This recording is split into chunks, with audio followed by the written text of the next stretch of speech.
Hey, good afternoon. Welcome to Sports Nothing But Sports for Cinco de Mayo, Tuesday, May 5th, 2020. Brought to you by the great people at Today's Dentistry. I'm telling you, I know it's tough to have fun these days. Here's what I'm going to do. I'm going to put on a sombrero, strip naked, and dance around the house. And if my neighbors don't like it, they don't have to look in the windows. All right? If they're looky-loos, they get an eye full. That's the way it goes. Dr. Mike O'Neill, the best dentist I've ever gone to, he will not be wearing a sombrero. When you go to Today's Dentistry, he's going to be wearing a bunch of PPE to keep you safe, keep his team safe. They're going to be wearing the PPE. They're going to take your oxygen level when you come in, your temperature, make sure everybody is fine, keep you as safe as humanly possible while they do the great work that they normally do, cleaning teeth, dental examinations, fillings, crowns, all that stuff at the highest possible level. Today, I want to do this a little bit differently. Normally, we kind of hopscotch from one topic to another, but today I want to talk about cheating in college basketball as the only thing we talk about today. Because Louisville got their notice of allegations yesterday from the NCAA. This goes back to stuff that was happening 3 years ago, stuff that Rick Pitino and Tom Jurich, as the head basketball coach and athletic director, got fired for more than 2 years ago.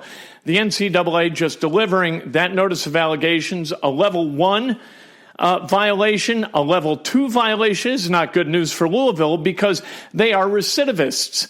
All right, multiple violations going back to the time when Katina Powell and her daughter and friends serviced the Louisville basketball program at the basketball dorm on the dime of a staff member of that program. So the NCAA not happy with the University of Louisville. But I want to talk not just about Louisville, I want to talk in general about cheating in college basketball. I think that basketball is a beautiful game. And the lessons that can be learned from basketball are so enormous and so important that I think a lot of the people who play it and play it just for money, I think they miss out on the greater good. All right? Because here's what basketball does.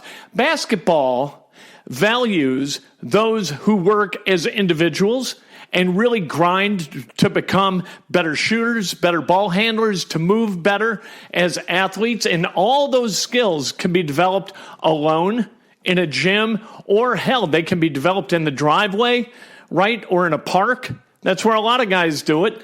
You don't need to be in a gym every day, and you don't need to be with people. But at the same time, so that you've got to become a good individual basketball player. You've got to master your craft. However, in order to succeed as a team, you've got to collaborate. You've got to be cooperative. You have to understand that you're a part of a team. In baseball, you can be a great ball player and be a total prick. You can be a relentlessly hedonistic, selfish person in baseball and still lead your team to championships. Look at Reggie Jackson. What kind of a teammate was that guy? You know what? If you wanted to win championships, he was a great teammate because the guy could flat hit, and he wasn't a bad defensive player. Babe Ruth didn't even know the names of his teammates.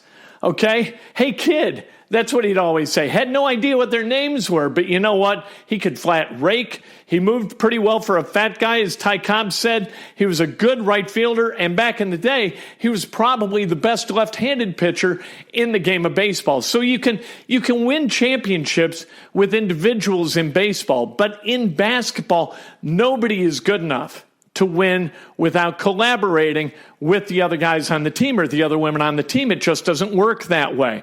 And that's the beauty of basketball, where it teaches individual discipline in gaining mastery over skills, but it also validates the thought that only as a collective can we thrive. That is the magic of basketball to me. And when you play it for cash and just cash, like when you go to an AAU tournament, you can see the guys who are playing to win and the guys who are playing because they think they're going to the NBA. Those guys who are going to the NBA, I don't think ever develop an understanding of sort of the globalness of basketball. And I'm not talking about the world, like the global popularity of the game of basketball. I'm talking about that circumspect understanding of all the things that are necessary in basketball in order for a team to thrive. And there are guys, Paul George is one of those guys. Monte Ellis, one of those guys. If you want to dig into the Pacers a little bit, you can point at guys and say, you know what? These guys just didn't understand that collaboration's the key. Building your own individual brand is one thing, all right? Being a collaborative teammate and somebody who propels others toward better play, that's a completely different thing. And that's the art of basketball. There's a lot of physics in basketball, a lot of science to it, but there's a lot of art to basketball too. There's a lot of personality to the game, and we see that in The Last Dance, right? Michael Jordan, before he won championships, he was kind of all about him. And he thought everybody else was there for him, to help him. Doug Collins was there to help him score bunches of points as he built his brand. Then Phil Jackson comes in, and Phil's like, Michael, you want to win championships, here's how you do it.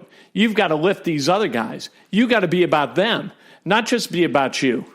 And it was that switch, that change of philosophy that propelled the Bulls to 6 championships in those 8 seasons. 6 for 6. Michael's last 6 full seasons with the Bulls, 6 for 6 winning championships. Once the switch flipped for Michael Jordan and he got that, basketball became a beautiful game in the city of Chicago. And I think for the kids who are foisted into fame in college basketball, and let's be honest about what basketball has become. Coaching has become recruiting, right? It's all about aggregating talent. That's what it's about at the highest level. You talk to people at North Carolina is about talent. Duke's about talent, right? Kansas is about talent. A lot of these programs are all about talent. And then maybe you can get these guys to play together a little bit, but hopefully you can out-talent people. Kentucky, obviously, about talent. And Louisville became about talent. But there is science and there is art in coaching basketball. And if you don't understand the art side, you're not going to win a lot of championships. How many championships has Bill Self won at Kansas despite all those 5-star guys? He's won 1. Right? 1 NCAA championship. How about John Calipari at Kentucky? He's won 1 NCAA championship.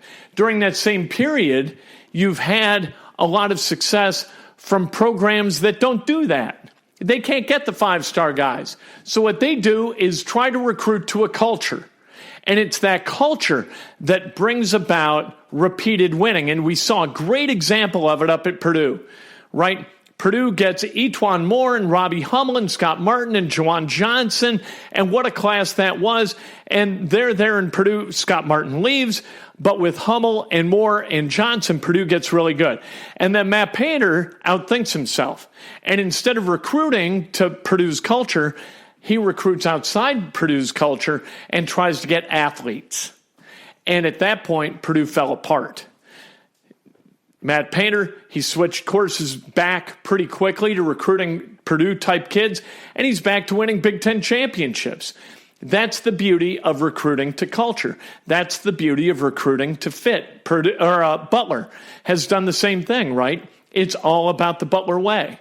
That determines who they're going to go out and recruit. And you saw Brad Stevens do it beautifully to the extent that that team, despite having 2 NBA players on it and only 1 for both years, they went to NCAA championship games in back-to-back years in 2010 and 2011. And a lot of that had to do with a kid named Matt Howard, a kid named Zach Hahn, obviously Gordon Hayward and Ronald Norred and Shelvin Mack. Those guys played huge roles on that. But I think the cultural linchpin for those teams was Matt Howard, because all Matt Howard cared about were the guys around him. Matt Howard played summer basketball with my son for 3 years. And I would see Matt after practice, and Matt's launching threes impossibly high from outside the sidelines. And he's making about 1 in every 3. And I said, Matthew, you know, if coaches understand that you can shoot this way from outside the arc, your level of recruiting is going to take a jump up. And he said, well, what am I going to do that for? Why am I going to shoot those shots when we've got guys like Ryan and Zach and Ben and John and Nate shooting those shots? Why am I going to stand out there and shoot? That's a kid who understood that it's about team. It's not just about him. It was about him in getting better at his skill level. But then when it came time to play, it was about the skill level of the aggregate and putting each of those 5 guys on the floor in a position where they could succeed. The shoes don't allow that to happen. The shoes introduce and inject money into this equation at a level that I think is really dangerous for college sports. I get it. The athletic departments, they want money because they want to build buildings and they want to give the kids a better experience and they want to pay coaches even more money, and the athletic directors want to make money. Money is just good. Nobody sees the harm of money, right? But here's the harm of money. The shoes, they're not in it to educate college basketball players. That's not their business model. Their business model is to move product, shirts, shorts, shoes, all kinds of stuff. If you can wear it, they want to sell it. Socks, Under Armour, Adidas, Nike. They want to move merchandise. All right? That's what they're paying for when they write the check to the university. And if they feel like they can help a university's basketball program elevate their level of play by throwing around a little money and getting a kid to go to school X, or let's just say Louisville, all right? If you can get Kenny Johnson, who is an assistant at Louisville, a sack full of cash, shoe cash, to hand to Brian Bowen's dad and secure that kid's commitment to the University of Louisville, that's what you do. Because it's good for business. It might not be good for the kid. It might not be good for the program. But the shoes, they don't give a damn about any of that. What they want to do is move merchandise. And that's what leads to the cheating that Louisville is getting their ears pinned back over. All right, this latest round, the hookers, that's a completely different thing. The prostitutes, that was just stupid. And that was incomprehensibly dumb. And it's the stacking of those violations that has really gotten Louisville in a lot of problems. And another piece of trouble for Louisville is that they copped to it, right? Louisville, by firing Pitino and firing Jurich, they said, yeah, we screwed up. These guys really screwed up, or we wouldn't be firing them. You look at Kansas and LSU, probably USC, Arizona. You know what's been going on there. We've heard the conversations, the recorded conversations between shoe guys and coaches where it's, you know what, yeah, it will make him a great offer, or we did make him a great offer. And so kids, either they pledged that school or they didn't pledge that school, but we know how this works. People want money. People want to get paid, not necessarily the kids, but the parents. They want to get paid. And so the shoes facilitate that, and they operate as middlemen, which was seen as an insulator for the coaches, but it's not really, as we now know, because of the wiretaps and whatnot. But we know exactly what these programs were doing in order to facilitate a steady flow of talent into the programs. And what those coaches do that's even worse than the act of cheating, those coaches show that they just don't give a damn about the right stuff. They just don't care about fit, and they don't care about establishing an environment where collaboration becomes the priority for the kids. So they learn that collaboration is absolutely critical to success. You've got to work as an individual to earn your way into the unit so that you can contribute to the unit. That's the way basketball works. And these coaches, by cheating and by working to aggregate talent through the shoe companies at the expense of fit, they're showing that they just don't get it. So it's about education, and it's about these coaches denying their responsibility as educators in order to become successful from a wins and losses perspective, because it's through those wins and through the hanging of banners that they're going to make millions of dollars. What's Self make? $5 million? What's Krzyzewski make? $7 million? How about Roy Williams? How the hell else are these guys going to make all that money?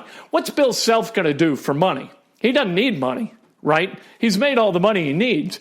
We know that. But what the hell is he going to do for money without being a basketball? He can't replace that cash, right? So they become probably what when they were in their 20s, they detested. And that's nothing more than a pimp paying a kid to come to school for a short period of time to learn a little bit about basketball, maybe go to a class or two, and then graduate either to the NBA, the G League, or the European game and become a professional basketball player. And there's nothing wrong with being a professional basketball player. But what these guys are tasked with, or what they should be tasked with, is educating these young men whose parents, in many cases, entrust them to that program. I would never, if I had a kid who was good enough to go to Kansas or LSU or what NC State was, I would never send my kid there in a million years, because I want my kid to become a well-rounded human being and to understand how life works and to understand that collaboration is kind of what makes the boat go round, right? That's the fun of life, getting into a room with 10 people and figuring out how to circumvent a disaster or how to take a business model and, enforce it and become successful with it. That is fun. That's the enjoyable part of life. And you can learn that through basketball if you've got coaches who give a damn about that kind of stuff. It's not about the wins and the losses. The wins and the losses are the results, right? It's not about the results. It's about the methodology you use to get there and to instill in these human beings the qualities that you would like to see them emulate as they become adults, as they become functional, as leaders, as they become parents. That's what coaching is. As a coach, let's not even call it amateur, but let's say in college or in high school, what you're there to do is educate. You're there to set expectations, hold people accountable to them individually, and then put them in a situation where they can become successfully collaborative. That is basketball to me, and that's why cheating absolutely sucks, and why the NCAA, with all the lawyers who work there, ought to be able to come up with some kind of methodology to enforce a rule book without rules being broken. Back in 2017, guys getting fired in 17. The rules, they were broken, I think, in 16. What are you doing? Hold people accountable. And for the presidents of those universities who don't want the NCAA to hold coaches accountable, to hell with you too. Because you are operating at odds from your charter as well. Your charter is to educate young men and women. And if you're not all about that, if you don't run every decision you make through that filter, to hell with you. That's why I can't stand the cheating, because it shows, it reveals a set of priorities that are absolutely corrupt. And the NCAA should be tasked by its members to clean that crap up. And if they don't, to hell with them. That's Sports Nothing But Sports for Tuesday, May 5th, 2020. It's Cinco de Mayo. I am in the process of stripping naked. Going to grab my sombrero and dance around the house. We'll talk to you tomorrow morning at 8 on Facebook Live for Breakfast with Kent, on Twitter and Periscope. We do that live at about 8:15. I cannot wait to talk to you then. May the 6th, which would have been my parents' would have been their 59th wedding anniversary if my dad lived. He would have been 90 today. This isn't his birthday, but he would have been 90. And Mom still kicking ass, taking names up in suburban Chicago. So we'll talk to you tomorrow, May 6th. Can't wait.